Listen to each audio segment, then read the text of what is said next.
పిఠాపురాన్ని దేశం మొత్తం చూసే ఫస్ట్ క్లాస్గా నేను చేస్తానని కూడా మాట ఇచ్చింది.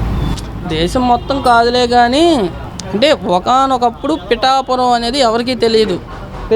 భీమవరం దగ్గర పిఠాపురం ఉంది, కాకినాడ దగ్గర మధ్యలో రెండింటికి మధ్యలో ఉంది చెబుతున్నారే కానీ పలానా ఊళ్ళో పిఠాపురం ఉంది అనేది ఎవరికి తెలియదు. పవన్ కళ్యాణ్ అనే వ్యక్తి పిఠాపురం నుంచి పోటీ చేస్తున్నారు అన్నప్పుడే అది చాలా వరకు వెళ్ళిపోయింది.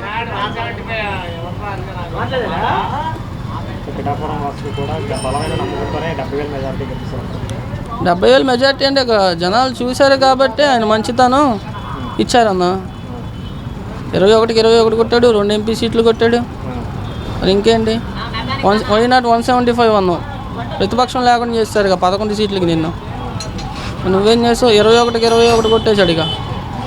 ఇప్పుడు విమర్శించండి. ఒకప్పుడు చెప్పులు చూపించిన వాళ్ళు ఈరోజు ఏం చూపించాలి? తిరిగి ఈయనేం చూపించాలి?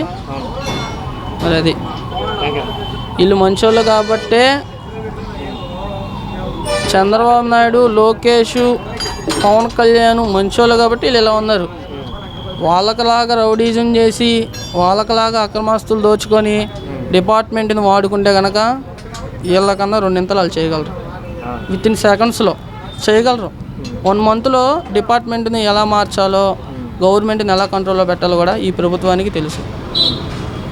తెలుగుదేశం ప్రభుత్వానికి తెలుసు.